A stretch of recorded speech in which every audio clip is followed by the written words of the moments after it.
Hello bachon, let's read this question. The question says, among halogen, the correct order of amount of energy released in electron gain is. हमें बताना है कि correct order क्या होगा amount of energy release होने का, right, in fluorine, chlorine, bromine and iodine, right. Key concept for this question is, key concept इस question के लिए क्या हो जाएगा, वो हो जाएगा electron gain enthalpy. Key concept इस क्वेश्चन के लिए हो जाएगा electron gain enthalpy. Electron gain enthalpy होती क्या है? Electron gain enthalpy is basically enthalpy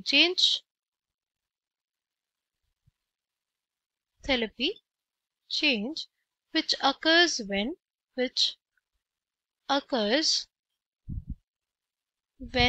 an electron is added, when an electron is added to an isolated gaseous atom. किसी भी आइसोलेटेड गैसियस एटम में जब हम इलेक्ट्रॉन को ऐड करेंगे तो जो भी एंथैल्पी चेंज आएगा उसी को हम लोग बोलेंगे electron gain enthalpy. Enthalpy change which is observed when an electron is added to isolated gaseous atom. ठीक है, इसमें क्या हो सकता है, एनर्जी रिलीज भी हो सकती है और एनर्जी अब्सॉर्ब भी हो सकती है.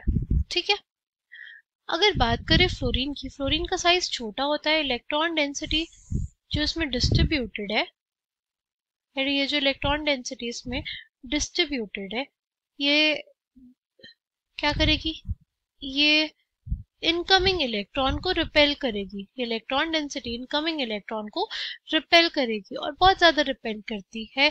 इसके वजह से इफेक्टिव इंटरैक्शन नहीं हो पाता फ्लोरीन के न्यूक्लियस और इस इलेक्ट्रॉन में, और अमाउंट ऑफ एनर्जी जो रिलीज होती है वो कम होती है, राइट. क्योंकि फ्लोरीन का साइज छोटा है, हाई इलेक्ट्रॉन डेंसिटी है, इसकी वजह से इनकमिंग इलेक्ट्रॉन को रिपल्शन फेस करना पड़ता है और इसकी वजह से फ्लोरीन के न्यूक्लियस और इलेक्ट्रॉन में अच्छा इंटरैक्शन नहीं होता. और अच्छे इंटरैक्शन नहीं होने के वजह से क्या होगा, अच्छा इंटरैक्शन अगर नहीं होगा, पूरे इंटरैक्शन होने के वजह से क्या हो जाएगा, पूरे तो एनर्जी इसमें उतनी ज्यादा रिलीज नहीं होगी, राइट. एनर्जी इसमें उतनी ज्यादा रिलीज नहीं होगी, और अगर उतनी ज्यादा एनर्जी इसमें रिलीज नहीं होगी तो इसके लिए जो इलेक्ट्रॉन गेन एंथैल्पी की वैल्यू है वो कंपैरेटिवली क्या आएगी, वो कंपैरेटिवली कम आएगी. ठीक है, अगर बात करते हैं क्लोरीन की, राइट, क्लोरीन की बात करते हैं, उसका साइज बड़ा है, इलेक्ट्रॉन डेंसिटी